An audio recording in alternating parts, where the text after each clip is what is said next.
So let's get talking about the Great Pyramid. And, it's been kind of bizarre. I went to the Great Pyramid in 2017 with the Resonance Foundation, and I gave my first presentation there on my view of mathematics as a universal language of consciousness. And I fell in love with that place. Like, I've been back several times, and it has absolutely changed my life. First of all, I'd never presented to a large group before, so that was my first time to present any of my math work. I mean, obviously, I've been working in business for many, many years, and in the business context, I give presentations all the time.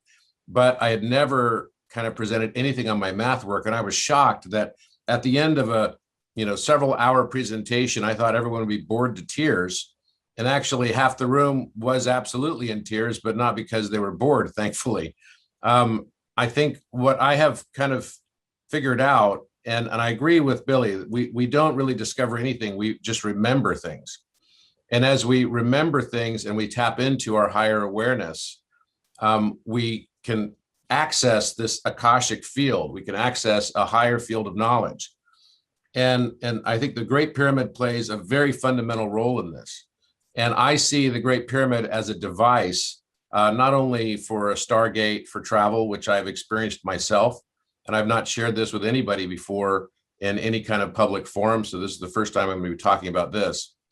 But in addition, I really see it as a tool for ascension for humanity. And I see it as a mirror of our own consciousness, that as we are able to tap into higher dimensions, we will tap in and be able to find new chambers, new things related to the Great Pyramid. And I've already experienced that several times myself. So let's get into this. So this is kind of what a trip with me is like, okay? This is not the normal trek into a structure. This is kind of like almost more like the Indiana Jones version of these things. And it's been a great pleasure to be able to access places that other people just have never accessed before, open archaeological dig sites, etc. And obviously, everyone has to be very careful not to do anything disrespectful in any way, to the structures as they're kind of being opened up. And the great thing about the places that you go into, and I have to say, I want to compliment the Egyptian government. A lot has been said about how, in Egypt, there's sort of this big sort of context of suppression around keeping things out of the public eye. Well, actually, my experience has been quite the opposite. I've been able to foster a really good relationship with the people in leadership positions in Egypt, and I enjoy that. And as such, I'm able to get access to things that probably other people have never gotten access to. And it was exactly 3 years ago this week that I discovered the Alpha Omega inside the Great Pyramid. It was kind of bizarre because the entire week before I was in Israel with a group of my friends, and I was drawing all week in my notebook an Alpha Omega. I kept drawing Alpha Omega, Alpha Omega. And then on the airplane even over, I was drawing sort of the geometric form of Alpha Omega. And you can see some of that in this picture on the right.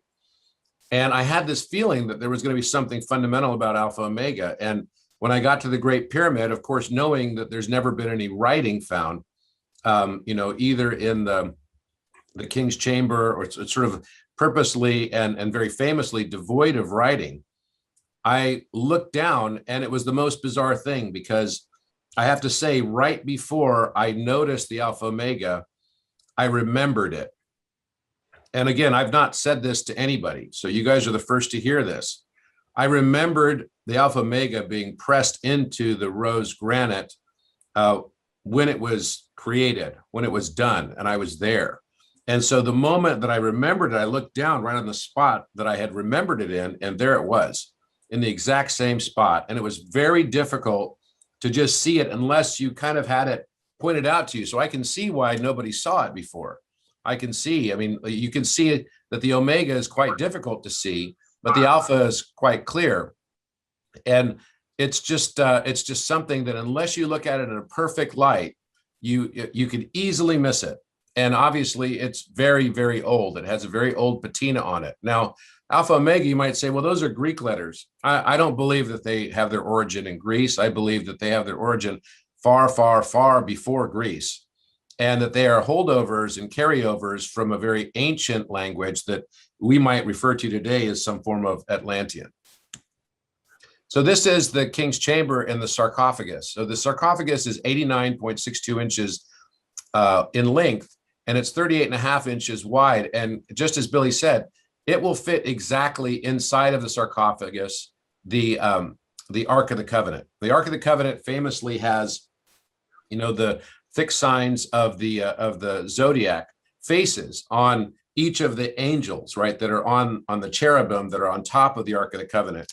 And a lot of reason why people get this confused and think that the Ark of the Covenant would never fit inside the king's chamber sarcophagus is because you have to make the conversion to the biblical cubit, which is not the same length as the Royal Egyptian cubit. The Royal Egyptian cubit, in this case, is 1.718 feet, whereas the biblical cubit is more like around, and there are ranges of it as well, but it's more like in the range of about 1.5 feet. So this is a video that was made by Will Wire, who went to visit the King's Chamber after I had already posted on it and identified the Alpha Omega markings, and he wanted to see them for himself. So this was his experience.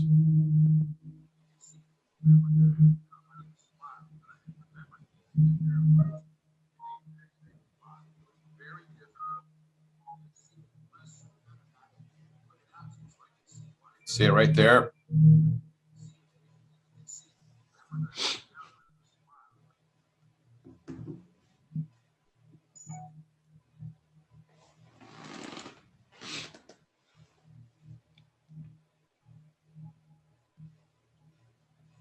This is just as if you were there.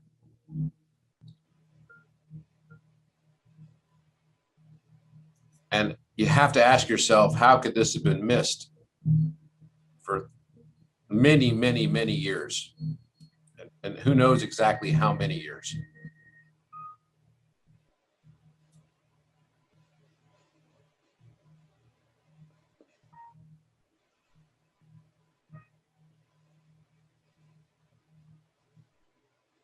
So this is the Alpha Omega.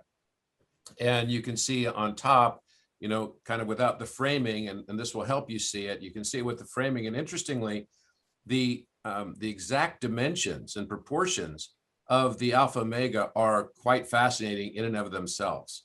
So from the far side of the sarcophagus, or the one that's nearest to the Alpha Omega, that would be, as we're looking at it now, looking down at it, to the right, from the serif of the A, which is right kind of at that, close to the center of the Alpha Omega, it's exactly 31.4159 inches.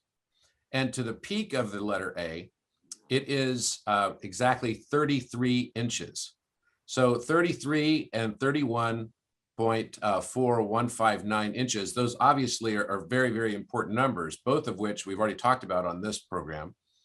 That has a slope as well of the letter A of 56 degrees. And why is that important? And why is the 5.6 inches important? Well, because that's a reference as well to 31.4159, which would be pi times 10, because 5.605 inches squared, so it'd be 5.605 inches squared, turns out to be 31.4159 inches as well. And it also ties back to the room itself, because the room itself is exactly measured in meters. 31.4159 meters is the perimeter of the King's Chamber itself. So here we have the exact dimensions, and not only these dimensions, but many, many others, which you're about to see, that are tying right back to the construction of the pyramid itself. So, you know, what is the sarcophagus made out of? The pyramid sarcophagus is made out of rose granite, and it's a very special room because the speed of sound through air is 343 meters per second, but the speed of sound inside granite, so through granite, because sound seeks a dense medium for its wave propagation, is actually 6,000 meters per second. So it's a full 17.5 times faster than the speed of sound through air. Now, interestingly, the symbol, of course, and if you look at kind of the gemstones for the month of May and late April of Taurus is actually the emerald, right? The green stone. And I'm Taurus. It's my birthday next week. So, you know, this is always kind of a special time for me. But the rose quartz is another very important aspect of this. And it also ties back to the name of the Giza Plateau, which the Giza Plateau was originally called the Ras Tau, right? The Rose Cross. Now, if you go on to Amorc, which is the Rosicrucian website, they claim as one of their original members of and leaders was actually Leonardo da Vinci.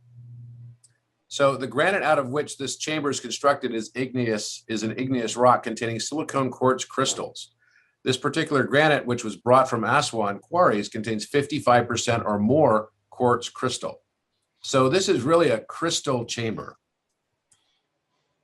So now if we get deeper into the dimensions of this alpha omega, we're going to find some other numbers that are quite startling. So first of all, if you notice that we have 3.24 inches is exactly the width of the alpha. And you might say, well, wait a minute, Robert, didn't they use the cubit?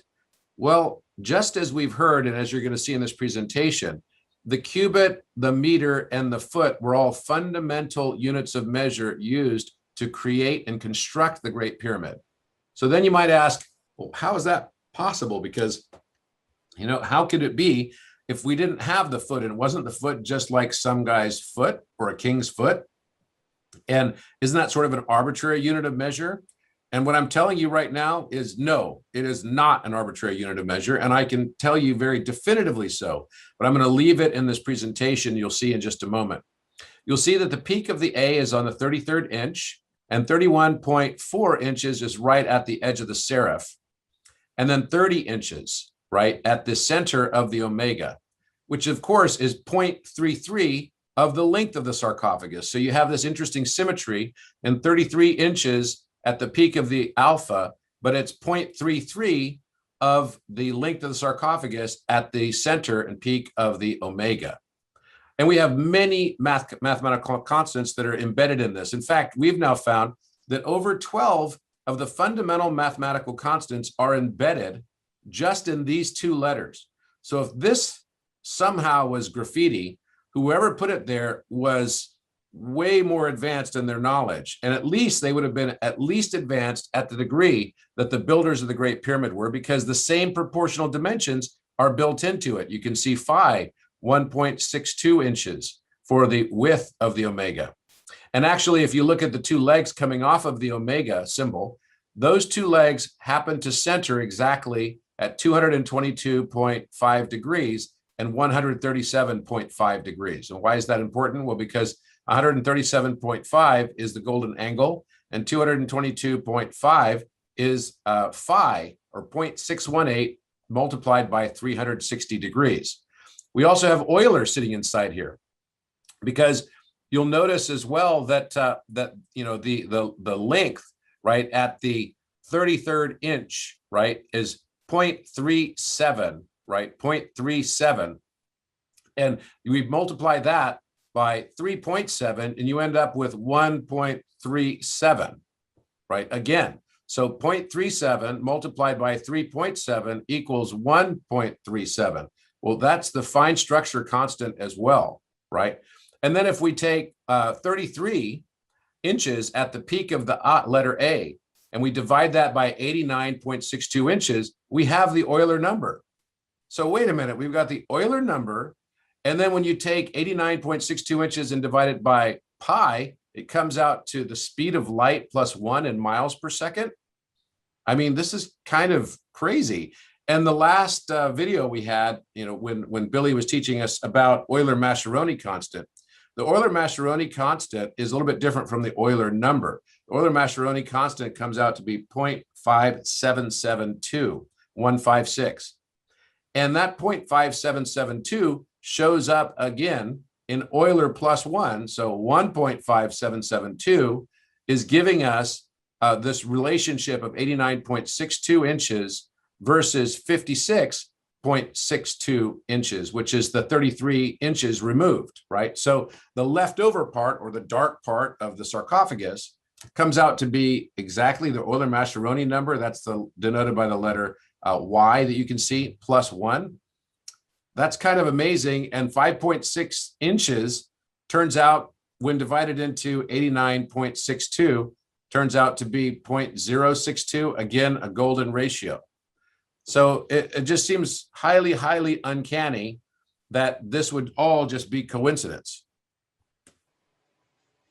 So, but the real Da Vinci Code began for me with this drawing, because I was, it was, you know, my wife was pregnant, and it was the day that she was going to be due.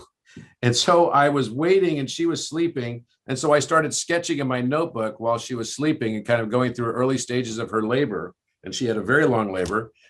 And I started sketching this drawing, and somehow, and I sketched it without having any picture in front of me or anything. I just kind of did it from memory. And somehow I immediately felt like the upper right corner, and it looks askew here. That's just because I didn't do it with a scanner. I took this picture when I drew the picture with my camera on my iPhone. In the upper right-hand corner, I noticed that if I drew a line directly from the center of the navel, right, and then marked where that showed up, and if 0 degrees was at the top of the circle, like on a clock, right, then that would end up being 51.843 degrees. And I just knew it. It was the weirdest thing. And then I also knew, I started drawing circles up his body, which I realized immediately it was marking chakras. And I recognized as well the locations of each of those chakral points were matching up with exactly where the chambers were showing up. So this was one of those moments where, you know, I should not have been thinking about anything else other than I was going to have another baby, but my wife was going to have a baby. But I immediately started thinking about, okay, I got to get in touch with Alan Green, and we've got to start investigating this further, for sure. And sure enough, we did, right? And we found that, in fact, there is a direct correlation. Each of these horizontal lines had a, is matching up exactly with the floor level of each of the chambers, including the ground level. Then what about the lines here at the knees? And what about the lines here that's markedly higher than the old entrance, and as well the current entrance? What are these lines telling us, right? And wait a minute, how is it even possible that Da Vinci knew any of this stuff? And then of course you have to ask the question, what about this line here at the throat? What about the one at the eyebrow? And what about the one at the crown? So we actually went on a trip so that we could chase down this mystery. And we knew already that there had been this pyramid scan project, that they had found a very large void space above the Grand Gallery that is about the same size as the Grand Gallery and would potentially lead exactly to the throat chakra level of the Great Pyramid. Now, it just so happens that the first trip I had to Egypt, while we were there, is the day that they found, we saw when we were there in October, on October 5th and 6th of 2017. So here we were, about almost 200 of us here, having this incredible experience inside the Great Pyramid. And, well, you know, and then all the way around the other side of the earth, we had a horrific experience happening in Las Vegas. And so at the same time, though, we had heard that they had found some discovery using this muonic, scanning and ground penetrating radar type of technology. They found a very large void space above the Grand Gallery. And so I had to go back, right? I had to go back. And in 2018, I went and I discovered the Alpha Omega. And then I went back again in early 2020, just before COVID hit in a major way. And in fact, we barely made it back in time before they closed the borders. I think we had almost only 1 day to spare. Otherwise, we'd have been stuck in Egypt for quite some time. So then we had the question, though, before going to Egypt in 2020, well, we need some evidence that Da Vinci actually went to Egypt. And what we found is a reference in this book that I have, the Codex Atlantico. And the Codex Atlantico is a collection of the writings and notebook works of Leonardo da Vinci across science and art and mathematics, across virtually everything. And there are several codexes that da Vinci kept, in fact, that have become books today. Codex Leicester, right, is one of them, and it happens to be owned by Bill Gates right now. But as you look in those letters, there's actually a letter to the Devatdar of Syria, and who is the Sultan of Cairo. Now, that's kind of interesting. The Sultan of Babylon, Cairo, but it specifically says that it's not a reference to the Babylon on the shores of the river Chober, right? And even today, Leonardo's work is perhaps the most famous historical cryptographer that ever existed, right? He encrypted virtually everything.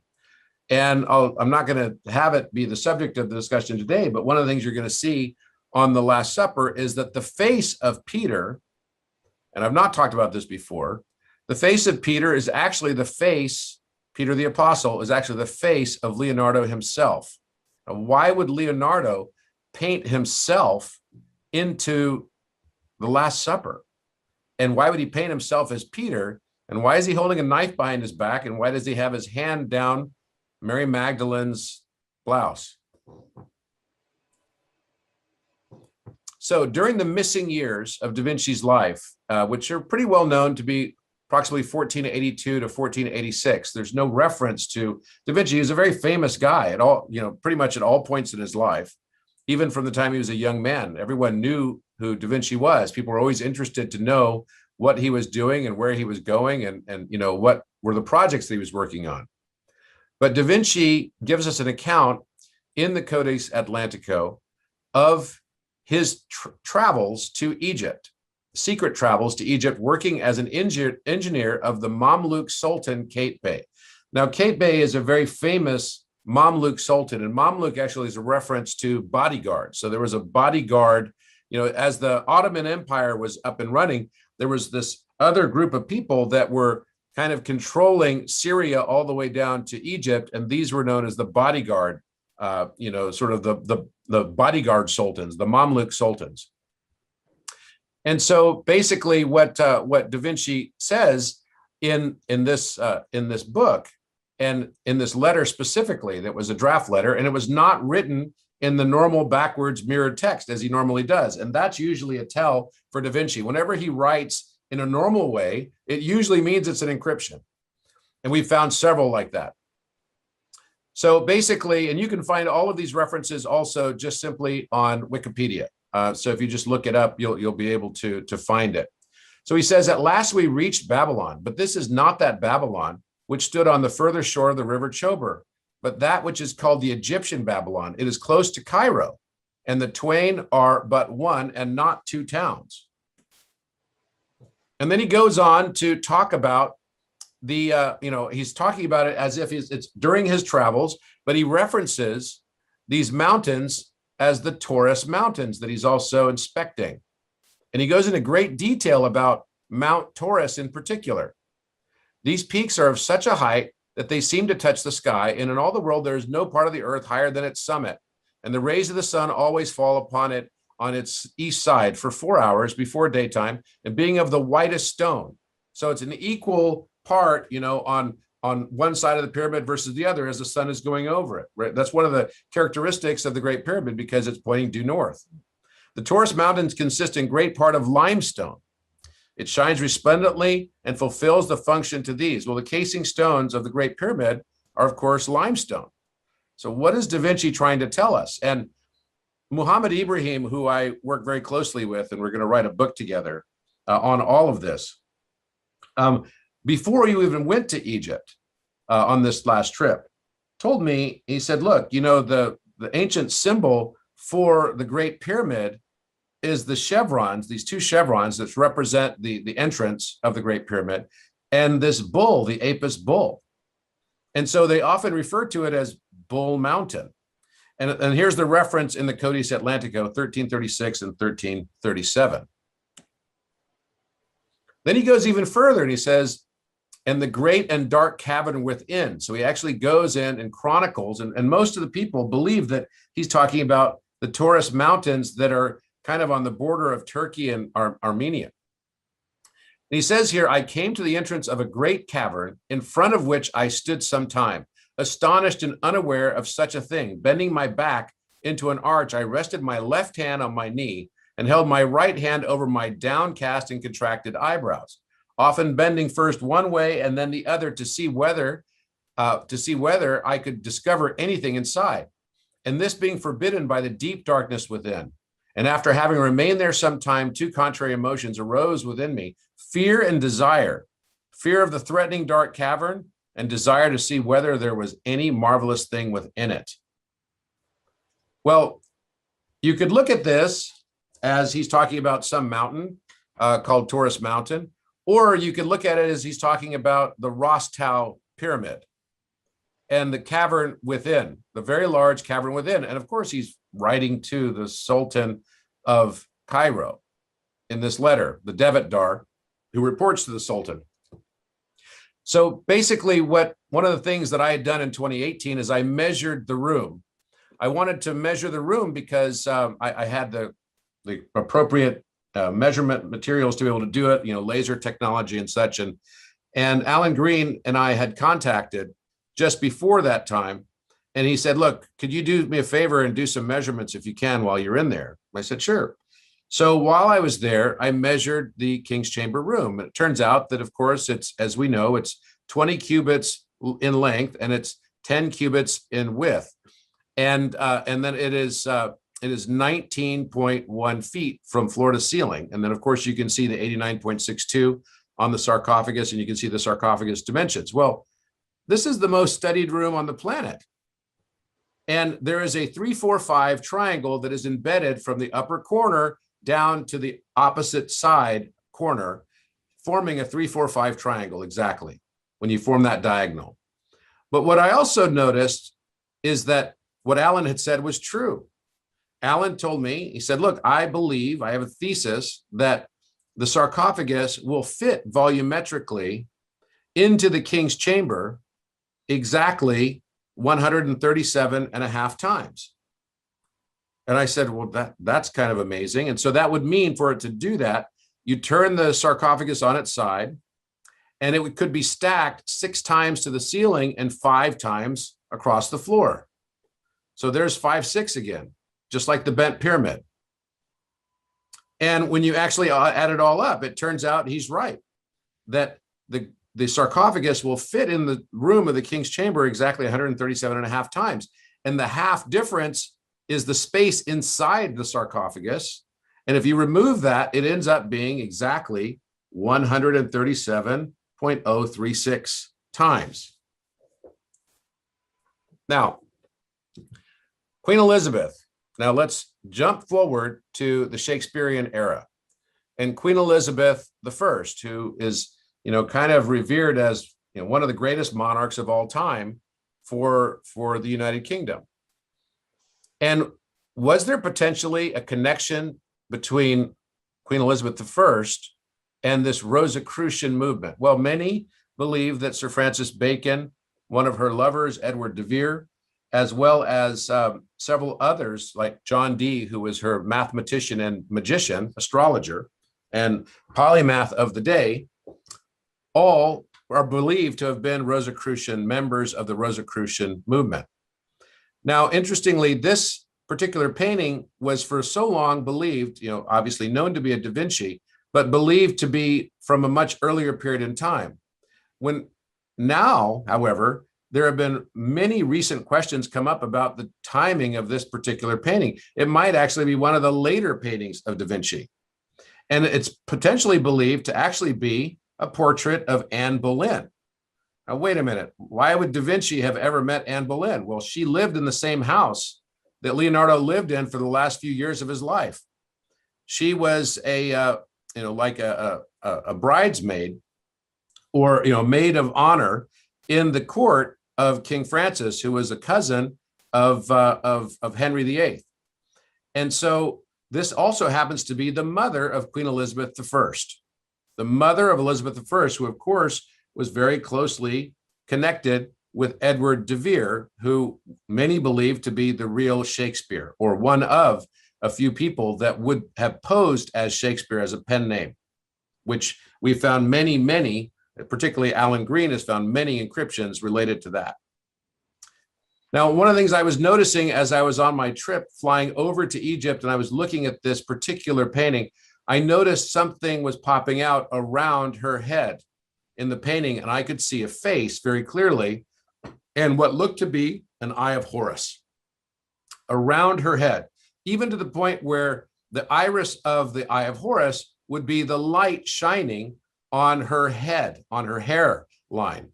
You can also see an upside down T, of course, with the part in her hair. And that is kind of interesting as well, because the inverted Tau cross is a symbol of not only Peter, the apostle, but also it's a symbol across Rosicrucianism as being a final step, a critical step to achieve balance for mankind.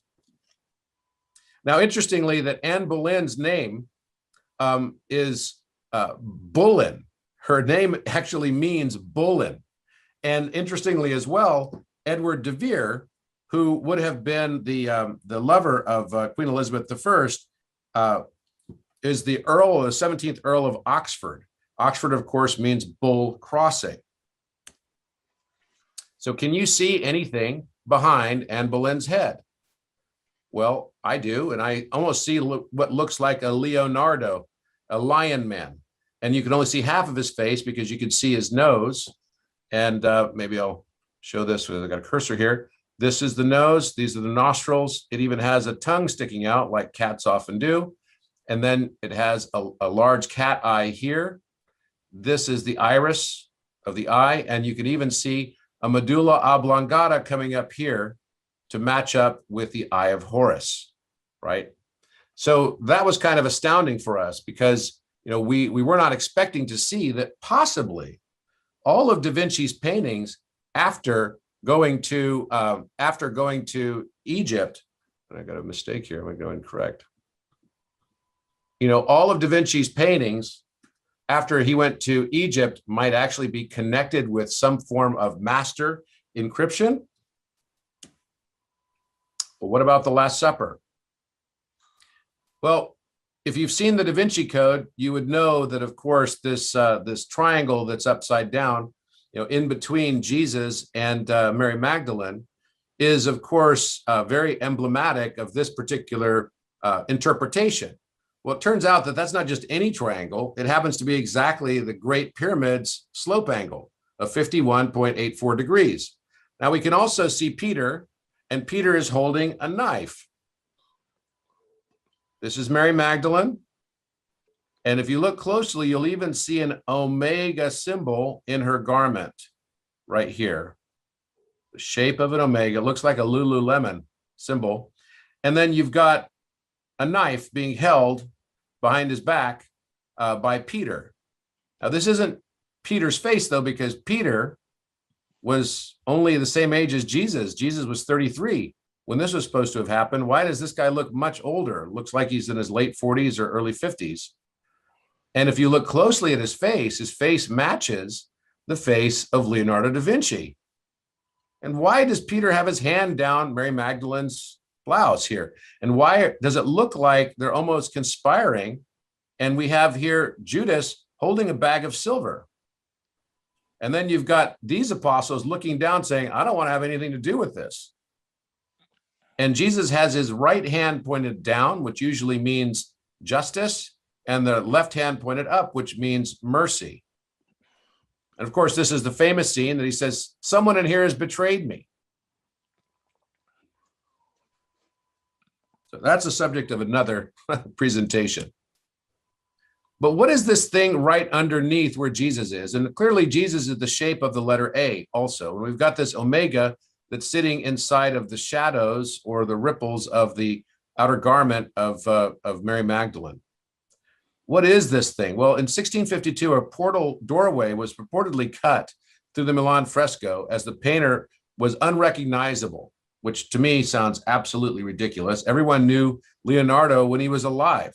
they would not have cut this door at the time, far, far after, into a masterpiece work by Leonardo da Vinci. But that's what is claimed. The Last Supper was, of course, famously encrypted. And how much more could yet be revealed related to this? So you can see here, again, you can see the omega symbol, the faint outline of omega symbol. We've got Jesus, who is the shape of the letter A. And where they're crossing over happens to be the exact proportions of the phi ratio. So you can see it here. Interesting. But one other thing started to really stick out to me, because as I was standing inside the king's chamber, I noticed that something else was going on, because the room looked awfully similar to the room of the Last Supper. Like, what is going on here? Is it possible that Da Vinci modeled the proportions of how the room was situated along with the king's chamber somehow? So I overlaid the picture of the Last Supper on top of the king's chamber, and look what I got. Now, if you move the original position of the sarcophagus to its original position, because we know it had been moved and we know where the original position would have been, it's exactly framed by that portal door that is in Milan, immediately underneath the fresco. And you can see that the floor dimensions are matching up almost perfectly. And this picture was not taken with the intent that it was going to be trying to be matched up against the ceiling line inside the king's chamber, which is what we did here. We matched the ceiling line up so that we could actually see how it would work proportionally. It turns out it does. So here we have 5184 as the slope angle. Is this again pointing us to the Great Pyramid, just like the Vitruvian Man does at 5184. Also, turns out exactly where Jesus is sitting, right next to Mary Magdalene, is the exact same spot of where the Alpha Omega is on the side they're sitting at, if you're looking at the room as if it's the king's chamber. So right at that center point is where the Alpha Omega exist. So of course, it's pointing the opposite direction, the same way that you would see it on the bottom, right, of the original position of the sarcophagus. So I also noticed some other things. In the pediment directly above the window, it looked like there was something written. And I could see an R, a letter R, and an E, and also what looks like, something next to it, which is a gamma, right? You can see an R, an E, a gamma, and then some other letter, which is hard to make out beneath it, right? It might actually be a G. Now this, if it is an REG, it could reference the following things. One is Re. Re is the name of Ra. It's most commonly spelled R-E.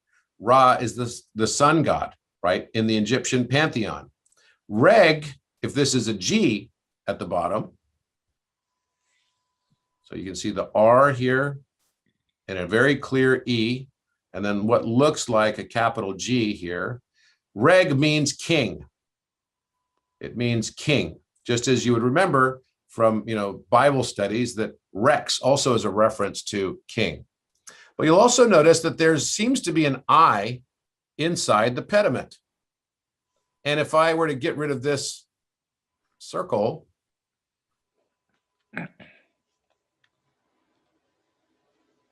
then you might notice that there's a slit here where an eye would be. It looks like a cat eye. You can even notice eyelashes coming off of this eye. So that's kind of interesting too. Something that demands more attention, right? And here's another view, R-E-G. What does re mean in Italian? It means king as well. And reg also means king. It's the word that regulations come from. So is there some other message that's being told to us here about the importance of this? And then also, is this not potentially a pediment that is representation of the Eye of Ra? above the sun. Not only the S-U-N for Ra, but also the Son of God. Then the left eye of Horus, is that not potentially sitting, which represents the moon, sometimes referred to as the eye of Thoth, right on top of Anne Boleyn's head, right here. And it looks as if there's sort of a lion face with a nostril here and a nostril here. And you can even kind of see a tongue sticking out, and Thomas pointing his finger up as well. Looks like a Leonardo, a lion man. Now, what's the representation of the eye of Ra and the eye of Thoth? Or why would it be called the eye of Thoth instead of the eye of Horus? Well, because both eyes were the eyes of Horus. Horus was the person this happened to, right? He got his left eye plucked out. The eye of Ra represents the right sight, sun-related masculine yang energy, explores reason, math, logic, science, language, a symbol of good luck and creative action. Whereas the eye of Thoth, and the reason it's often given the name eye of Thoth is because it's Thoth who used his magician's powers to restore the left eye of Horus to its ability to be able to be used again. And so the left eye represents the moon. It's feminine, yin energy, explores human nature, sexual energy, intuition, and magic. But what else? There seem to be a lot of other things hidden on that back wall. Well, there's a lantern, right? Which you probably remember, the virgins are supposed to keep their lanterns ready with oil from the Bible.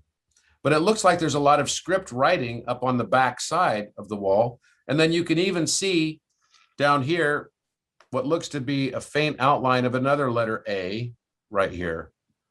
And as you look closer and closer, you'll find other things that also look as though there's sort of a lion's profile inside of here. So this would be a mane, right? And then this would come down to its nose. So we started studying and analyzing this really, really closely with as high res photography as we possibly could. So what else did we notice? We also noticed numbers written above the tapestries. And these numbers are 246, 246. And then this writing here is Hebrew, which one of the people on our trip with us told us that it was one of the names of God written in Hebrew above this particular tapestry. And this was kind of an amazing moment because we had this up on a screen and everyone started walking up to the screen and they could all see new things that we'd never seen before. It was the most bizarre moment I think I'd ever experienced. Like all of a sudden, many, many new things came out of this particular painting as if in real time. So here's the 246. And the 246 is very important because 624, 426 is the fundamental sort of thesis of all of the Shakespeare-related encryptions. The King's Chamber. So what else could we find on the walls of the King's Chamber? The Eye of Ra in the same position, potentially on the back wall of the King's Chamber. Well, in the exact same position, you notice there looks to be something that was there. You can kind of see that Egyptian, inner eye, part of the eye, and then follow it along here. You can see what looks to be like an eyelid right along here. And of course, this is very old. It may have been scrubbed off, but you can also see what looks to be the center of an iris and almost like a yin-yang symbol on top of it. So, and it's not as clear as you can see this down here, but you can see a faint outline of it right here. And interestingly, it follows through the next block right along here. And you can see how it's thicker right here, just like it as you would imagine an eye to be. Here's another view of it right here. Is this potentially the Eye of Ra, the remnants of an Eye of Ra that was on the exact same spot as the one in the Last Supper by Leonardo da Vinci? Well, what about this? We noticed that in the Last Supper painting, there appears to be in script writing a letter A, a Q, and a W. A W lowercase, of course, is an omega. Alpha, Chi, Omega. And here's a larger form of it. You can see it hidden in the tapestry Alpha Chi Omega. So that was kind of weird also because it's matching up with the Alpha Omega on exactly the same position where Jesus and Mary Magdalene are. Now, this is my wife laying in the sarcophagus. And I will say that there's something very special because once you find the right resonance frequency in the sarcophagus, then the chamber starts to resonate at a very loud pitch. It goes wah, wah, wah, wah, wah, wah, like it's an engine that's just been turned on. I did this. I've spent 5 nights in the Great Pyramid. I've laid in the sarcophagus for a total of about 9 hours. And I can tell you that this is a portal device without any doubt. And if you're able to match the right frequency and you have the right intention in your heart, you can experience what I experienced, which is not something that I talk about. But I can tell you that eventually, many, many people in the world will have this experience that I've had. And it completely changed my life. I did not stay inside. I mean, my physical body did. And your body goes through this autonomic kind of response where it can breathe without you thinking about it. And you continue to make a sound like a mooing cow. You just start breathing, you breathe in, and the chamber continues to resonate between your breaths. So you breathe in, and it's still resonating from the last Om chant you were doing, and you just go, mm. You don't even have to open your mouth. It's almost just like an M sound, mm, just like that. And it's right on 171 hertz. So this is my wife, and I was pointing out to her where the Alpha Omega is. I was showing her, and we were finding other things. The sarcophagus is literally covered with writing and design. And I believe that as we enter into higher awareness and understanding and dimensionality, that every time we go into the King's Chamber and to the pyramid, we will start to be able to see more and more of what is there. In fact, I had a dream about this just last night where I walked into the King's Chamber in my dream, and the walls were covered in color and writing that I had never, of course, seen before because they're very drab and dull looking. But there's possibility that there is a lot more embedded in it in higher dimension. And it's not a function of what the wall is, it's a function of our own perception and ascension. So this is me inspecting the sarcophagus.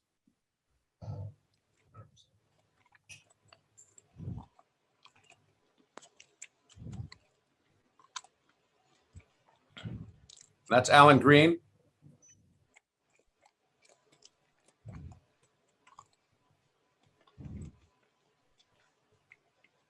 Now, getting access to the pyramid, it's not like you can find it on Airbnb.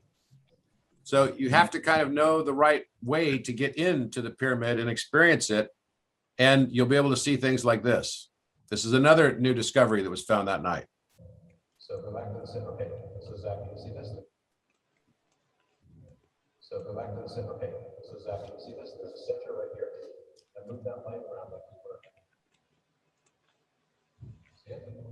It's like a radial circle. See the radiating? At the bottom, there's 2 pieces there. Right? You see it clearly? Okay. Different shadows so that down and look like this. You can see even straight lines on it too. See it? Wow. And that is Zach Ibrahim, who is also a very famous Egyptologist. And this is right next to that broken part of the sarcophagus on the left side, if you're looking at the at it from the back wall of the King's Chamber. Here's another one. Whoops. Move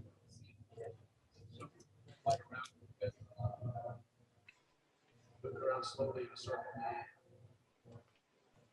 See radial nature of what symbol is.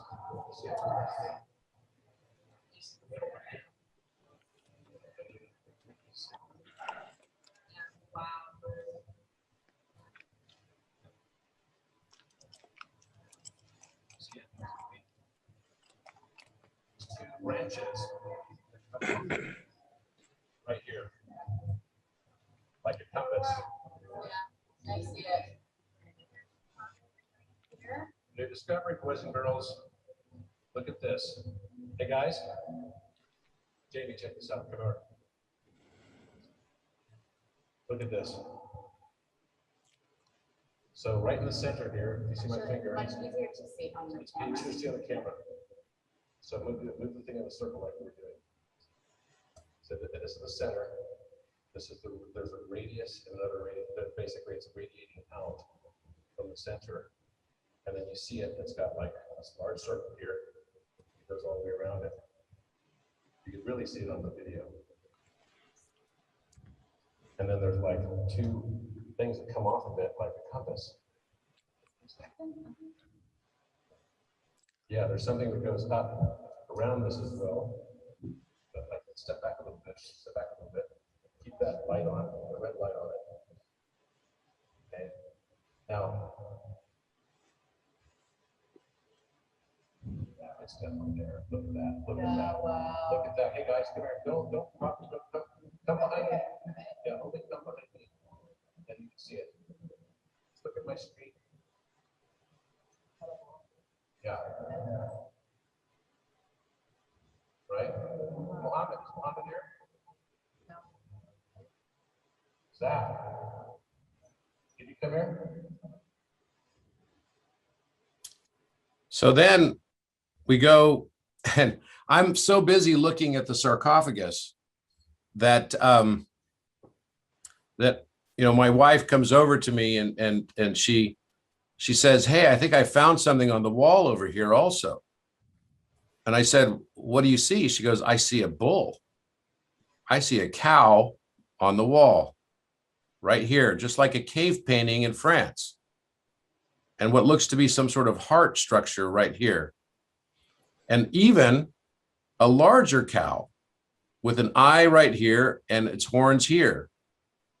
And the neck of the cow, larger cow. So there's something with a bull kind of inside of a cow. So a smaller bull inside of a female cow. And here's another view of it right here. You can trace the line of it and the leg, back legs, front legs, a heart or something here. It looks like a heart because it comes all the way down here, but it doesn't seem to have a dip right at the center of there, but it looks like a heart nonetheless. And then you could see the cow and its eye right here and its horns and the horns of the bull right here. And from the side, it looks like this, as if it's been somehow burned or something. I don't know what would have been used to make this, but you can see the horns here. Here's the larger cow's face. Here's the eye again, and here's the face of the bull and that heart thing. And it looks like there's something written on top of it as well. And if you're in the pyramid, you can see this as well. There's some form of writing that's coming across here. Of course, none of this has ever been recorded before. Covering. Go ahead. Well, we just found something else here in the cage chamber.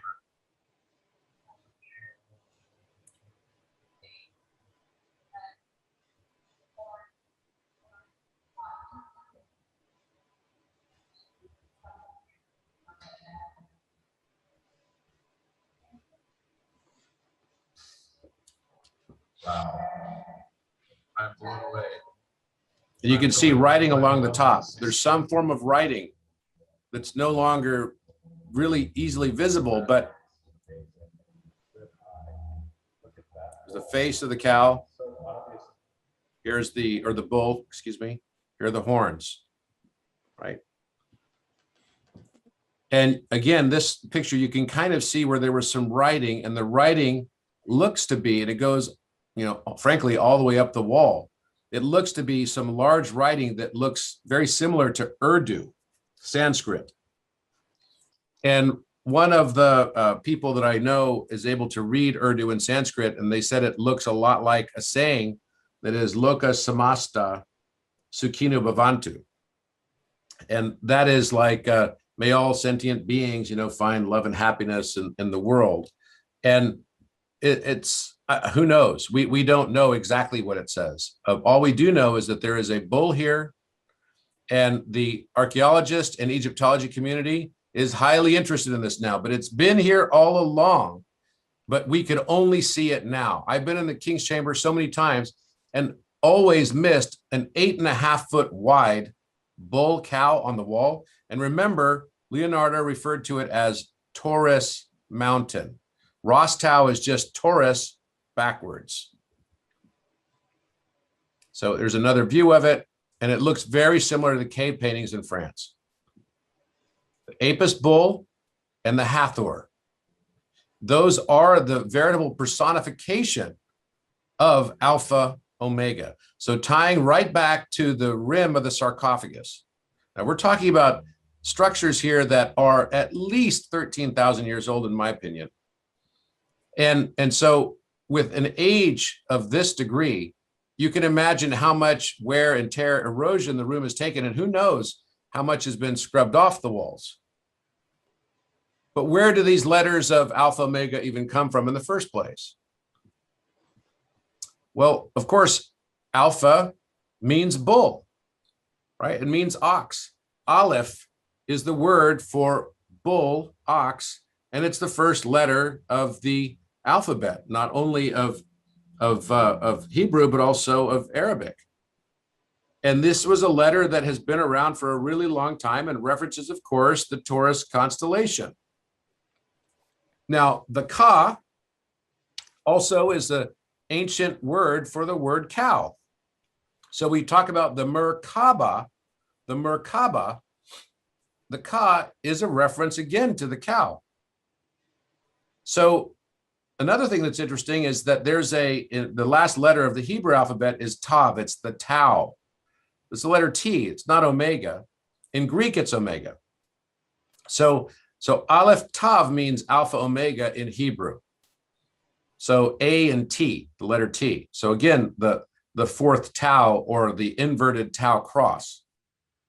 Now, what's also interesting is the letter M in Phoenician looks not too dissimilar from our letter M today. But if you look at Egyptian, you'd also recognize that. That's called Mem. And in Hebrew, looks more like a box or a square. And it actually matches the same symbology of Korean language. Korean is the language that I speak. And I recognized it, and it's the same sound, M. And so when a golem is made, which is a clay man, a name is placed at the top, which is Emet, which is Aleph, Mem, Tav. So Alpha, Mem, and Mem means water, Omega, on top of the head of a golem, which is this ancient rite that was performed by Kabbalistic Jewish priests when they were going through their ascension process. And so basically they would stamp Aleph, Mem, Tav on top of the head, which interestingly is pronounced Emet, Emet. Well, in English, Emet is time backwards, which I find quite interesting. Like emit. So the Apis bull, the story of the Apis bull is one of sacrifice, death, and resurrection. In ancient Egyptian religion, the Apis is a bull that had to sacrifice himself to merge back into his mother. It's the ultimate sacrifice. And that representation also is directly connected to Osiris and the resurrection of Osiris. Now, we also have the symbol for Mercury and Thoth, which really is the Venus symbol, which rules the Taurus. Venus rules Taurus. So if you try to find the beginnings of astrology, good luck, because we don't know where astrology began. The earliest references go all the way back to the earliest writings. They go all the way back to the Epic of Gilgamesh and possibly even to Göbekli Tepe. So more like 12,000 years ago. So you've got the Aleph and Omega. These are symbols that have been used in Egypt since the very, very beginning, well before potentially even hieroglyphics. It's possible that there was a proto-language that these letters were loaned from. right? Thousands and thousands of years ago. So the ancient name of the Giza Plateau we already know is Ras Tau. Isn't that Tauros, the Greek word for Taurus or bull in mirror image text? And yes, it is. So what about the king's chamber? Is there an Apis, Hathor, bull, cow in the fresco on the wall? Well, turns out there is. You'll see here the horns in the exact same place on the wall of the king's chamber. There is a cow right here that is stamped with Alpha QW, Alpha Chi Omega.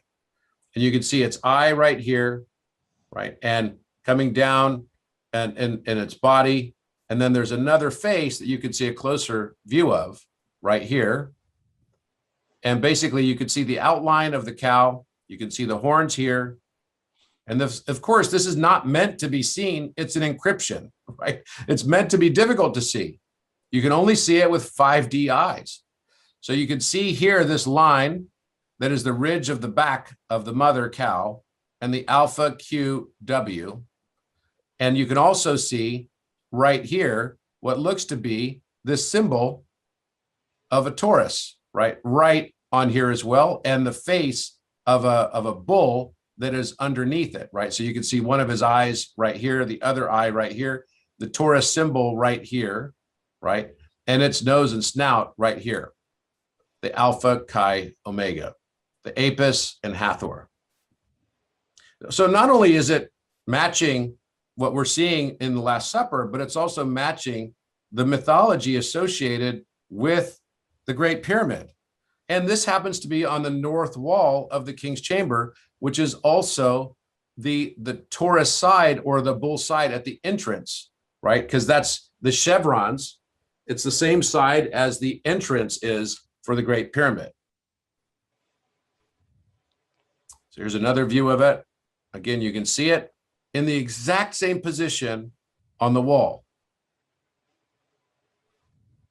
Then we also noticed on the backside of the sarcophagus what looks to be an absolute flower of life with its center right here and petals coming off of it right here, and a circle.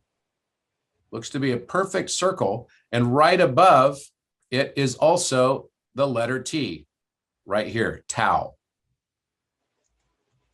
which is also another symbol for cow. So in all, these are the things that we found inside the king's chamber. The bull and the cow on the wall. This is the entryway into the king's chamber. And we found an eye of Ra on the back wall in the same place as the Last Supper. We found an eye of Horus and an eye of Ra also on the front side of the sarcophagus. Then what looks to be a dodecahedron and a more elaborate structure around it with a compass coming off of it here. We found a compass on the backside as well of the sarcophagus, and you can see where the sort of the stone is chipped here or broke off, and there are many different stories I won't go into about that. There's also what looks to be another flower of life on the wall here. So I just can't help but wonder the next time we go, what else we're going to find. The heart brain, and all the references as well to 7920. And that's a reference to Gaia. It represents the balance of masculine and feminine on Earth. So then I took it to 3D analysis because I wanted to see what relationships I could find in the third dimension. And of course, in the fourth dimension, which I've not shown this to anyone yet. But interestingly, when I did it in the fourth dimension, and this is the exact calculation you have to do to get a fourth dimensional measure, I found it quite fascinating that the volume in the fourth dimension of the hypersphere, that is exactly the radius of 432, comes out to be a very close number to the Royal Egyptian cubit. That's for a hypersphere. And the hypercube, right, is coming out to this value here, which is really just S to the fourth power, right? So 7.071. And then when we go to the fifth dimension, this is really fascinating. This is the fifth dimensional measure using a 4.32 time hypersphere that goes both forward and backwards. It's 8/15 times pi to the 2r to the fifth power. So basically, strangely, it comes out exactly to the exact diameter of Earth in miles, 7920. How could that be? And you see this very interesting hypercube of time that's giving us a 24 and 42 relationship over here through its reciprocal values. So the volumetric in the fifth dimension using the Da Vinci radius of 432 gives me Earth, the Earth diameter in miles. So what else has he left us? Well, he left us some stuff here related to Salvator Mundi. And notice, this is another painting that he did after his time in Egypt. And the right side of his face is darker than the left. Or rather, our right, so it would be his left face. So I did a mirror match on both sides, masculine and feminine. And you'll notice that the curls look a lot more pronounced on the right image of the Omega. He's also holding two balls over his breast, so clearly Leonardo might have been a joker. And the neck is markedly thinner. He looks like he might have a bit of a beard because it's just darker. But if you look away from the light, you'll notice that the eyes look significantly more feminine on the right side than they do on the left side, our left. So when you combine them, what you really see is mainly the masculine because that's where all the light is. And when I looked at the hand gestures, I noticed that, geez, that's kind of the shape of an Alpha Omega. And he's already got the Chi right in the middle of his chest. So Alpha Chi Omega. Again, is Leonardo trying to push us again back to this Apis, Osiris story, Hathor, Isis? And look, there's number 8s all over the X, which is also very interesting. What's the 8 mean? Well, 888 means light, consciousness. This has been angel numbers for a very long time. Christ consciousness, divine balance. Alpha Chi Omega and 888, Christ consciousness. Is Da Vinci trying to tell us something, again, about finding our Christ consciousness and our balance at the Great Pyramid? Now let's take a closer look at the orb. So I drew that together to see the right triangle coming out. And this was actually the beginning of all my work in right triangles, I have to say. And I wanted to see, gee, maybe there's some relationship with Leonardo constellation. By the way, I totally agree that, and so does Larry Paul, that pretty much the entirety of Egypt is a giant star map. So the Leo constellation, the Leonardo, the Lion Man, is interesting because it has Alpha Regulus as one of its stars, Alpha Regulus, and it also has Omega Leonis, right? So there's Alpha Regulus Leonis, or Alpha Leonis, sometimes it's referred to, and Omega Leonis. It's the only constellation that has this kind of combination. So you got Alpha Leonis and Omega Leonis, and it's not very far away. But let's take a closer look at the orb again. Is this somehow matching up with the stars of Leo? Well, it turns out that it does match up and represents a possible connection to the Great Sphinx. Are the stars of the Leo constellation possibly pointing to the Sphinx, or perhaps something under it? And these stars are matching. When I showed this also to Muhammad Ibrahim, he immediately said, every place where those markings are, where you've got a zeta, a mu, and an epsilon, is where tomb robbers have tried to get in, as if they knew something. That's why the nose was purportedly broken off. It was an attempt to get into the Sphinx. Now, everything, of course, what I just showed you was the mirror imaged. So if we looked at the unmirrored image, it would actually be that the omega is right on the left paw. And you've got an X that would be right where the, the notch of the Coeur de Lion is. So is there potentially something positioned under the left paw or under the X? So I had a chance to go to the Great Sphinx, and I was lucky enough to be there, all hours of the night, and I was able to go under the Sphinx. So this is what I like to call the Sphinxter. It's on the backside of the. That was a joke, by the way, but I couldn't hear anyone laugh. So this is on the backside of the Great Sphinx. And there's a crawl passage that you can go in, and it's very difficult to get inside there and to get permission to do so. And I've not shared this photo anywhere, but you're the first to see this. So I went in and immediately saw a barricade under the Sphinx. And no one, again, has seen these photos before. This barricade is something that I could have crossed over, and I could see above it, and I could see beyond it. There were more barricades, and I was unable to get over them without having to really, move some stuff around, which I didn't feel I had the right to do. But this is a way to get into the Sphinx and under the Sphinx, for sure. I actually was able to go inside with Jamie Janover. So he and I did it together, and he's the one who manages my social media accounts and such. So we got to take a picture under the Sphinx, which was pretty cool. But let's talk about these stars again and fourfold mirror symmetry. Now, Da Vinci liked to use fourfold mirror symmetry because that's what trigonometry does. Trigonometry always takes right triangles and forms them in mirror symmetry 4 ways, or called quaternity or quaternion symmetry. One plane is real and 3 quadrants would be imaginary because they include negative numbers. So if we merge all of these together into one, this is what we get. Huh, that looks familiar, doesn't it? It looks like a Templar cross, but it also is exactly the match of the Great Pyramid.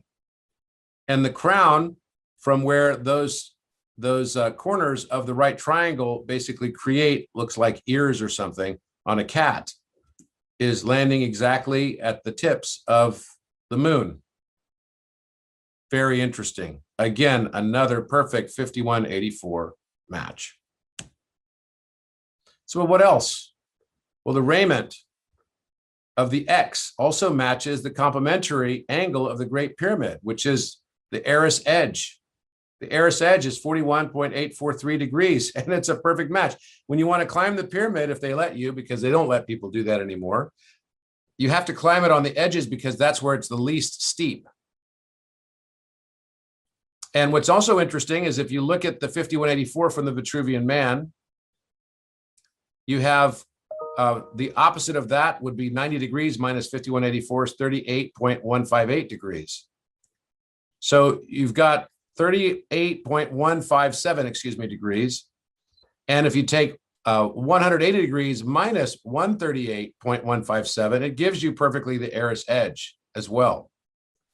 So it's kind of fascinating that now in 3 paintings, the Last Supper, we find that exact same angle of 5184. We find it in the Vitruvian Man. And now we can even connect to the Eris edge angle of 41.843 degrees. And it's right embedded into the X, the chi. Now, interestingly, we already heard this from Billy, but the speed of light is 299,792 and 458 meters per second exactly. Well, it turns out is that also matches the Great Pyramid, but not only does it match there, the east measure, or the longitude, this is the latitudinal reference. If we look at the longitudinal reference, it also matches something very important. And we heard about it when Billy gave his talk, but I'm going to tell you something entirely different about it in just a moment. So again, here's the Eris edge, here's the slope, right? Here's the Vitruvian Man. And now you've got it in 3 paintings pointing directly to the Great Pyramid. Now let's pull on this thread a little further. I've measured all of the math constants, and so has my colleague, Alan Green. And there's a great video that I'm not going to show today that Alan did, which shows you unequivocally that all the measurement systems are embedded in the Great Pyramid. And it also shows you unequivocally that all of the mathematical constants are relational to one another, that all of them are dimensionless, in fact. They're all dimensionless. Alpha, 137, that is a dimensionless number, and so is pi. And I said already that 432 and alpha were directly related through 137.5. So all major math constants, and by the way, we found more than 80 math constants almost to absolute perfection embedded into the proportional dimensions of the Great Pyramid. Now, speed of light is 29.9720458. There's an O in there that shouldn't be there. Times 10 to the 7th power. But if you take the other longitudinal reference, it's 31.1342 degrees. Now, when you take that reference and divide it by 360, you end up with 0.0864. So again, 86,400. That's kind of incredible. That's the number of seconds in a day. So gravity and time are related. You add the 1 in front and you have light. Interesting. So the latitude, longitude matching, and you could look this up yourself. And people like to say, oh, it's not true. It's not true. I'm sorry, but it is. I got into a big argument with someone. I wasn't arguing with this guy. Was like, I'm an architect. I'm an expert on this stuff. And I said, you know what? The number you put on there is actually correct. You just did minutes and seconds, not the decimal conversion. Try it again with the decimal conversion. Then he ghosted because he found that it was exactly right. It is right. Do it yourself on Google Earth. And what's it trying to show us?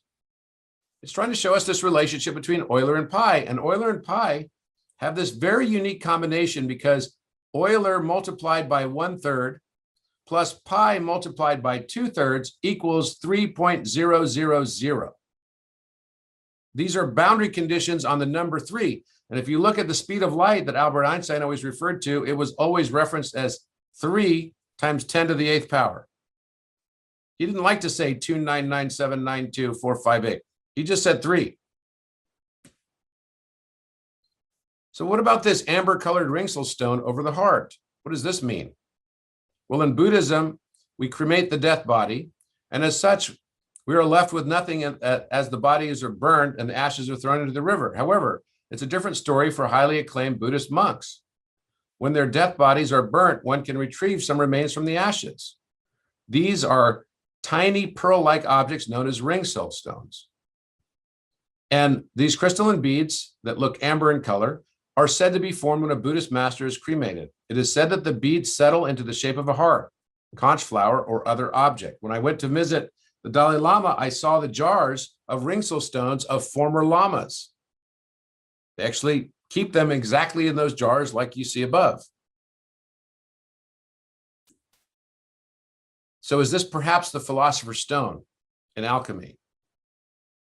For centuries, the philosopher's stone, which according to legends and myths can work wonders, was sought after by ancient alchemists. Hundreds of works have been written, but still remains unclear what exactly is the philosopher's stone.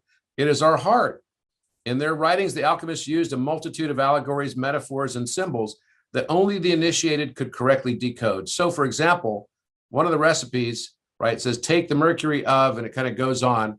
But then it says, thus, it is precisely in a pure heart that a philosopher's stone is formed, which has alchemical properties. Using its power, people can become creators such as Jesus Christ, the legendary Count of Saint Germain, and the world-famous Helena Blavatsky, who could materialize objects out of thin air or transform one into another.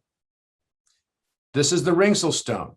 And the weight of the ringsel stone was recorded and measured, of course, and this is where the term weighing of the heart came from. And the Philosopher's Stone that you can see in that image in the upper right is often showing a triangle, a circle, and a square. Now, it was only about a week and a half after my trip to Egypt when I discovered the Alpha Omega that I discovered the prime number pattern, that I could predict primes infinitely. Well, interestingly, it wasn't until much, much after that that I realized, and of course it was all on a mod 24, like a 24 spoke wheel. If you look at most of the patents related to Nikola Tesla's work, it was all also on mod 24, identically. Now, this shape of the Templar cross also happens to match up with the exact shape of a photon of light, which if you can just Google photon of light, it comes out exactly like the Templar cross, or often referred to as the Maltese cross. Now, back to the Vitruvian Man for just a moment. So I noticed something very unique about these proportions. If I took a circle that Da Vinci drew and I intersected right at the top and took it down to the base of the square, I had this very unique kind of triangle, this right triangle, which gave me some pretty cool numbers. The base of which of an isosceles for both right triangles is 7.2, the height's 8.64, and the hypotenuse is 9.36. There's 369. And radius, of course, matching 4.32. So I decided to look at this a little bit further just to see, because I got triggered on this notion of the infinite product and the infinite sum. And what's the infinite product and the infinite sum? Well, the infinite product and the infinite sum is related to mathematical, progressions of numerical sort of equations that just continue on infinitely. And the infinite sum is believed to be -1/12, and the infinite product is believed to be the square root of tau, right, or 2 pi. And the infinite difference is also part of this, or what we call the infinite delta. So this is kind of interesting because it's also matching up with the measurements related to a circle and the fact that 1 meter in length of a radius of a circle. So let's assume this is 1 meter right here. 1 meter radius up to here would create a pendulum that would swing, and I had to do it down here, but it's supposed to be right here because I just ran out of space. But it would create a pendulum that would swing and take exactly 1 second to traverse 30 degrees of arc. And the amount of space that it would traverse of that arc would be 0.5236 of a meter, or pi over 6 of a meter. That also happens to be exactly 1.718 feet, which is the same as the Euler number -1, and also the Royal Egyptian cubit. So you got 1 meter as radius, and it's creating the swing of an arc for exactly 1 second, both directions, for each direction. And it's traversing in 1/12 of that entire circle, exactly the Royal Egyptian cubit. What? How's that even possible? And of course, then we realize that all of this is interrelated.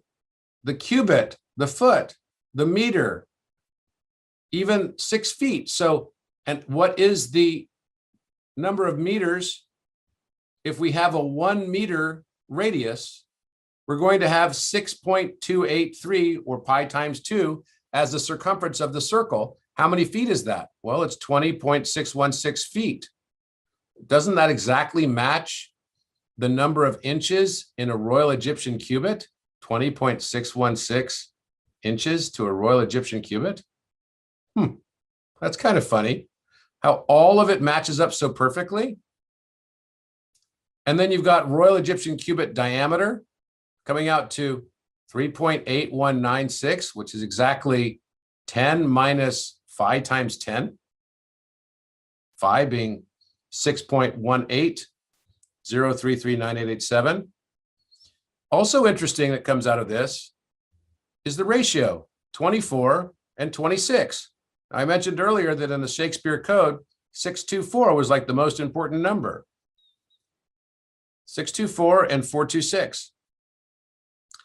Well, it just so happens that the infinite sum, right, and the infinite delta relate very directly to this.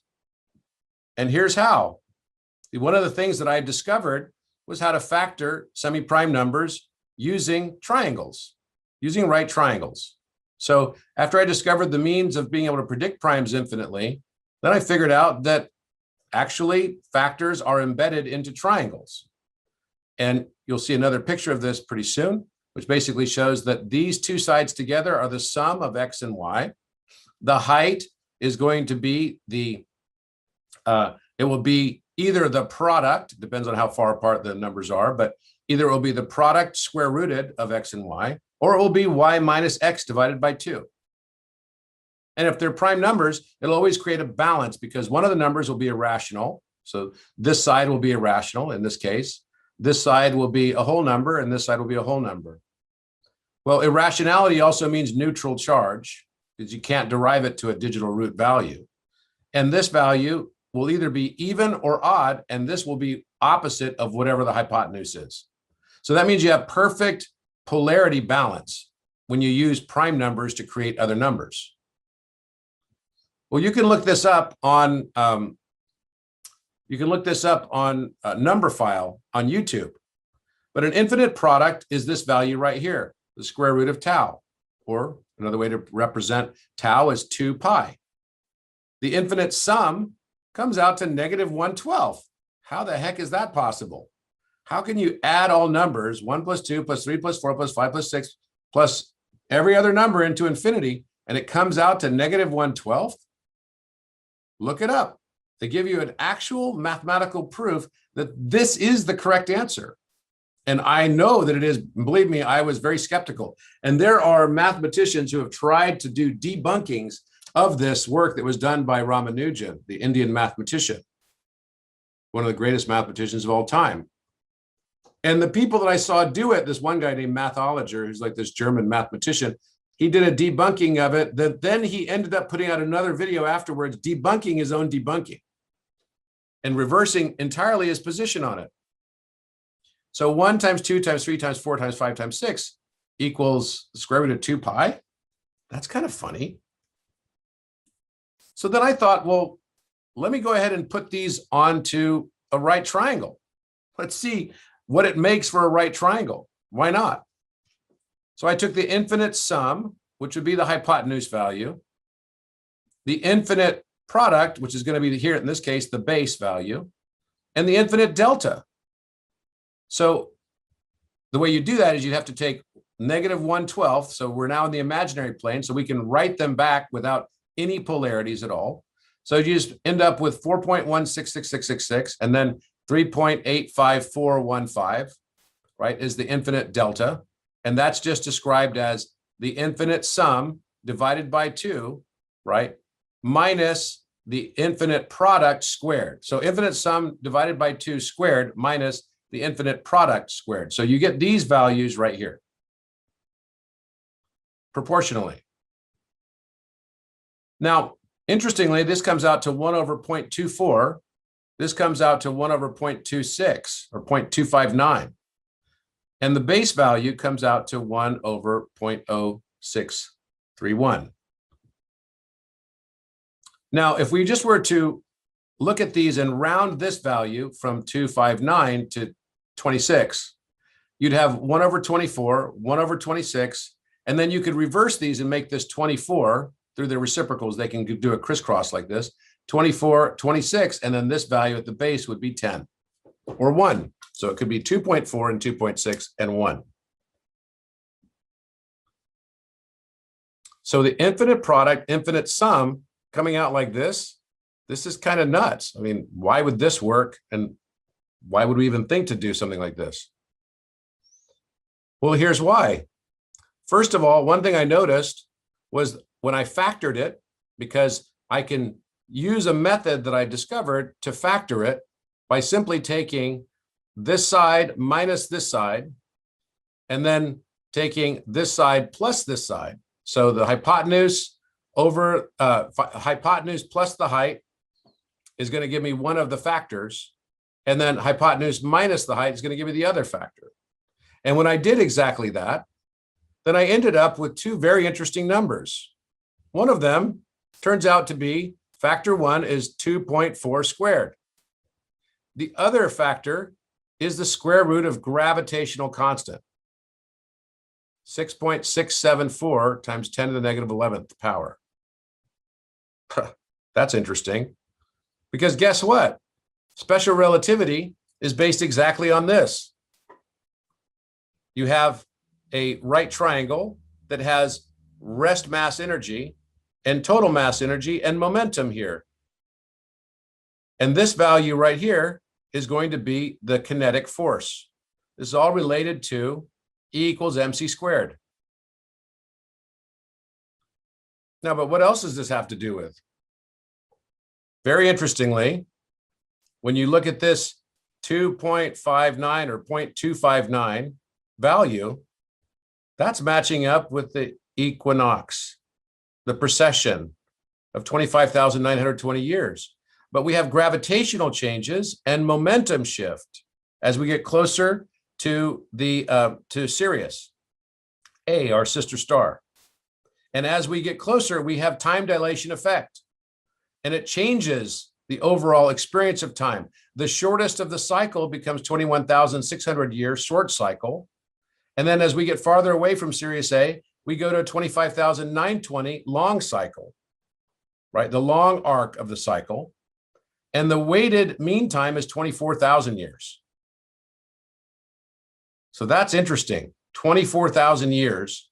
And all of this derived just from the infinite product, infinite sum, and infinite difference, which are not intended, or at least I've never seen anywhere that they're intended to be looked at together in one right triangle. But of course, the universe should do it, you would think. So does the sun have a binary star partner in Sirius A? I believe it does. And this is work that I had done on time and how time relates to hypercubes. And even the very expression of an equation of time itself looks kind of like pi here over W plus E minus 1. That's Euler minus 1, W is omega pi. So another way of looking at this is, again, related to that word emit, or time. And this comes out to giving us exactly 13.81 billion years old. Because pi divided 3.14159 divided by the omega constant plus Euler minus 1, which is the Royal Egyptian cubit, gives us 1.375, which is the golden angle. We then divide that by 360, and we get this ratio 0.381839 plus 1, and we're at 13.81 billion years. And this is how cycles of time repeat upon themselves. It continues to repeat upon itself. So then we have the same thing, infinite product, infinite sum, infinite delta. And the right triangle with proportions that match the divine balance of Leonardo's unique squaring of the circle. So in a very simplified way, 2.6 minus 2.4 equals 0.2. So that's one of the factors.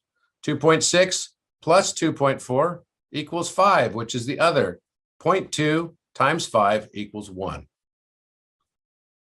Now, this was interesting because I thought I recognized the shape of that exact dimensional or proportion of that 24 and 26 as matching up with the dollar bill. So this is before and after. And I overlaid it. I was like, you've got to be kidding me. And not only was I blown away by that, but I was blown away by the fact that if you look at this line right here, where this square intersects the circle, is sort of begging us to draw another line down, isn't it? To give us the perspective. Isn't that funny? Not only do we have the perfect proportions of the eye of providence that's on the dollar bill, we also have it match the depth perspective as well, right inside of the Vitruvian Man. Now, who made the dollar bill? George Washington himself. He designed the dollar bill himself, which is kind of funny because I was talking with Billy today, and Billy said that he's got a cryptocurrency that he's going to be doing, and he's going to put his own face on it. So kind of like George Washington. Squaring the circle without measurement, is that even possible? I had a meeting yesterday with a guy who is the head of IEEE around the world, which is the engineering organization with over 500,000 members. And he's a Greek mathematician. And so I shared with him how to square the circle. And he was so skeptical at the beginning, but by the end of it, he said, wow, I have met today the person who has squared the circle successfully. He was really kind of gobsmacked by it. Is it possible to do or not without measurement? Well, the answer is yes. You start with this simple cross. You put a circle around it. You only use a compass and a square with no markings of measurement on it. And this is all possible doing what I just showed so far. The third step is to put a square around that, also possible, and then put diagonals across that square. You don't need to measure anything so far. The third step is to intersect this diagonal line from the middle here through this point to here. Now, this is going to inform the base of the square that Da Vinci used. So the next step is we're going to add lines from the upper right and upper left corners down to the center. And this will inform where the squares could possibly be for their corners, right? Again, I don't need any measurements to do that. It's already there. Now I'm going to place the Da Vinci square. So I start by going at the base here. I match the bases here, and I just draw a straight line up until it intersects this line right here. And I do that on both sides. So now this is the Da Vinci square. Then the next thing I do is I'm going to draw diagonal lines across that square, just like this. Now, this is a 6,000-year-old problem. It is now solved. So I'm going to draw diagonal lines from the top here, right, through this point here and through this point here. Again, I require no measurements to do so. Then I'm going to draw a line from here to where the square and the circle intersect on the bottom side over here. So right at this point right here. Okay, and it will crisscross right at the center. I do it on both sides. Then notice where this line intersects and this line intersects right here. At these points, I'm now going to draw a square. So I just start right here and draw a straight line down. I draw a straight line down and I crisscross it right to that intersection point. So I've got my 4 points of my square that I need to finish the square. And now for the coup de grace. I find the point where the diagonal line here is intersecting the circle, right at that point on both sides. And I know that the corners of the square have to be along this line and can be no other place. So I'm going to draw a line now intersecting this point, and then keep drawing it until it exactly hits this line right here on both sides. Just like that. And now the task of measuring it. Well, what do we have? Because Da Vinci gave us the middle square, and by the way, it's a very special square indeed, because he never squared the circle. It's not the same value. The area of the circle, if we use a unit value of 1 for its radius, will be pi, right? In this case, I used 10 because it was centimeters. I did this measurement on GeoGebra. It gives me a circle area of 314.15926,535,8979,326. That's exactly pi times 100. So I have pi times 100 as the circle area, and I have pi times 100 as the square area, to 17 decimal digits of accuracy. And you can see it's perfectly matching up with this intersecting line here and this line coming down here on both sides. I use no measurements for whatsoever. What about perimeter matching the circumference of the circle, the perimeter of the square? So the perimeter of this square is 15.70796.326. And of course, it's matching up exactly where this gray line was intersecting this line.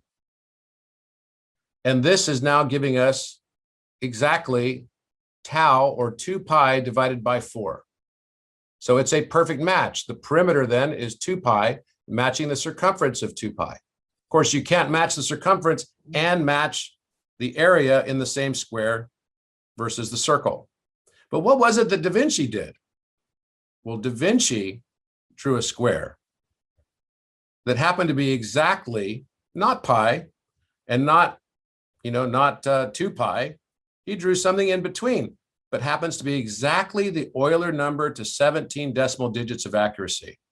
The area of the square on Da Vinci's drawing is the Euler number, a transcendental irrational number that, by the way, through a scalar conversion, is the balancing of pi. So the mathematicians that laughed at the way Da Vinci drew it, although it might be beautiful, and said it's nowhere close, were just playing checkers when he was playing chess. He knew the Euler number and encrypted it in the most famous piece of art in the world 200 plus years prior to Isaac Newton and his purported discovery of it.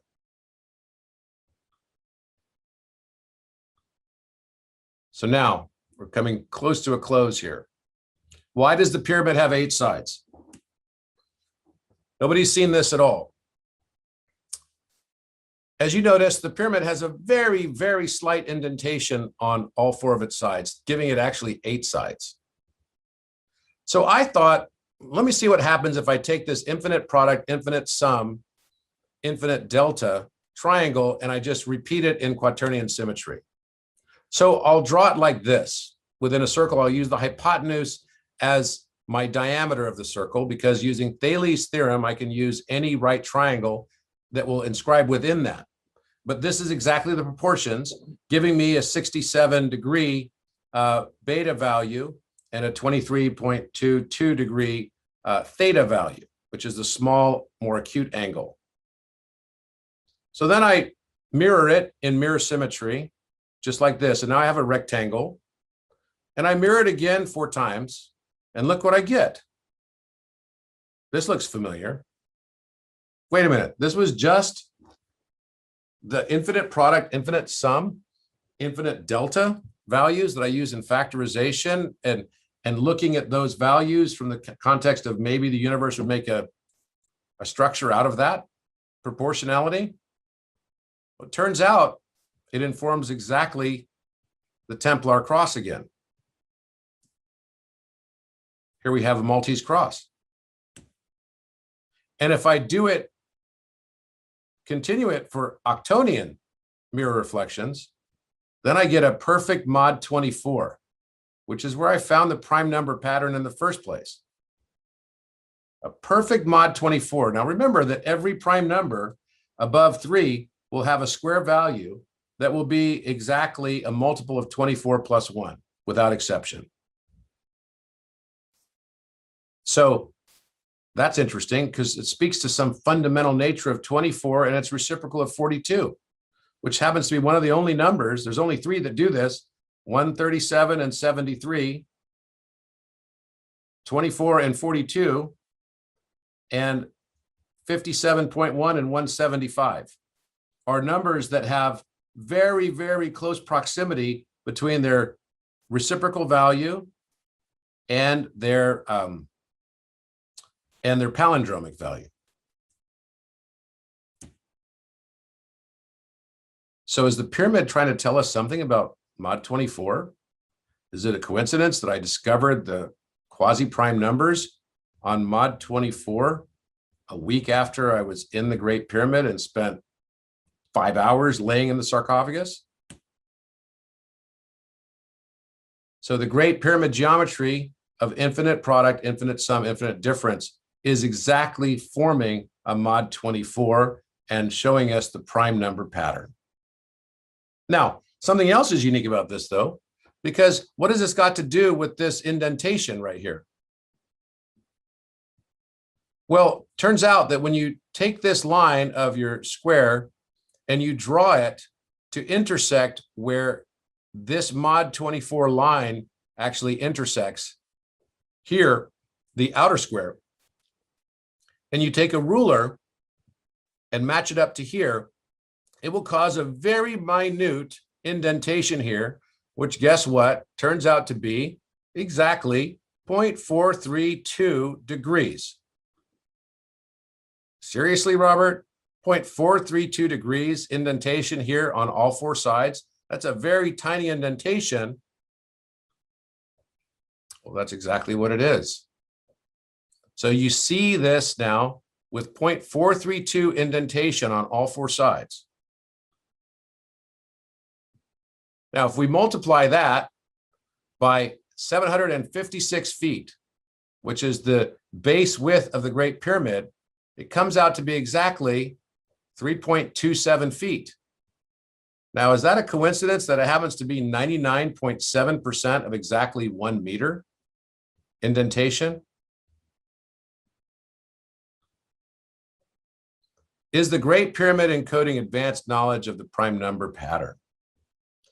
And the notion that the entire universe is built on right triangles, that we can now look at each of the cycles that we go through life in a very different way, as being both musical, mathematical, geometric, physical, and all of them are actually just singing the same song.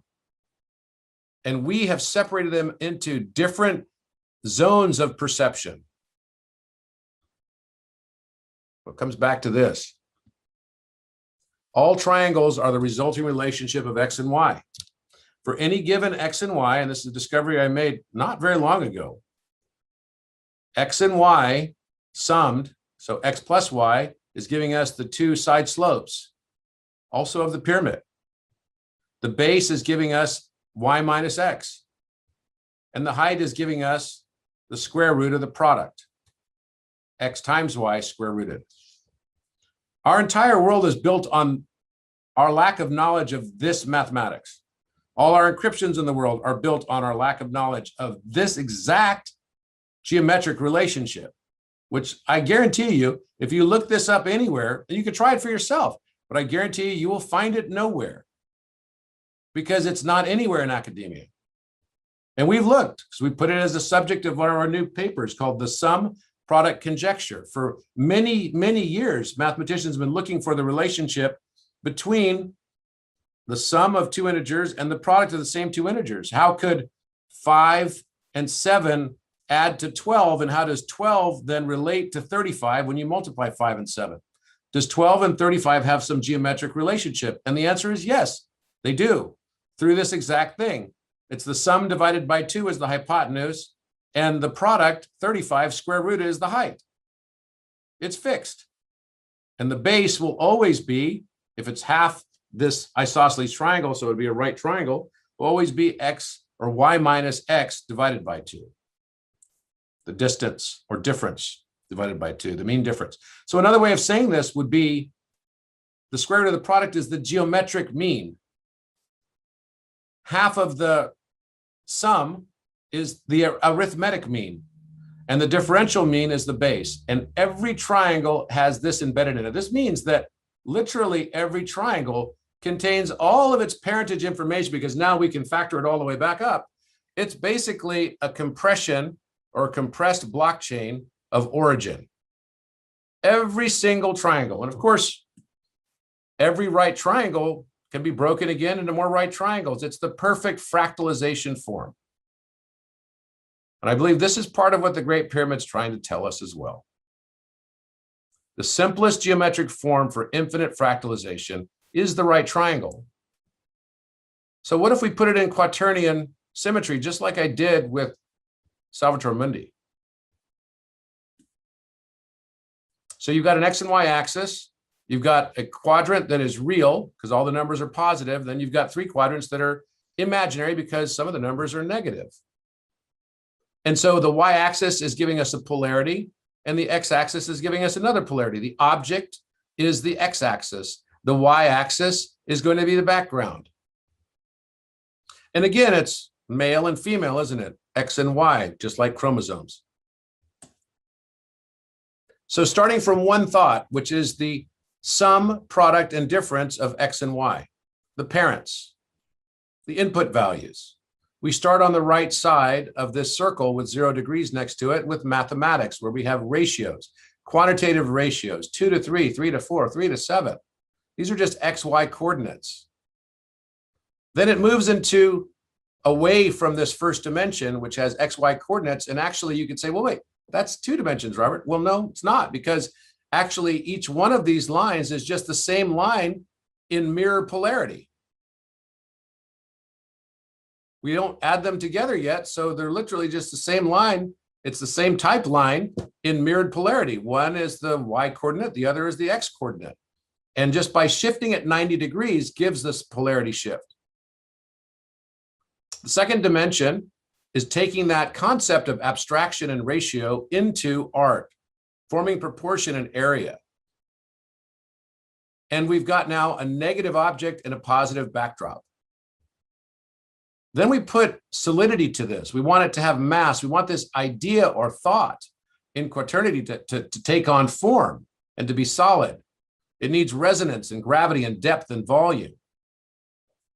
So now we have a negative form for the object and we have a negative backdrop in the third dimension. And then we get to the dimension we're in, that we're experiencing, which is the fourth dimension. We have space as a backdrop of blackness, the negative space. And the objects are positive.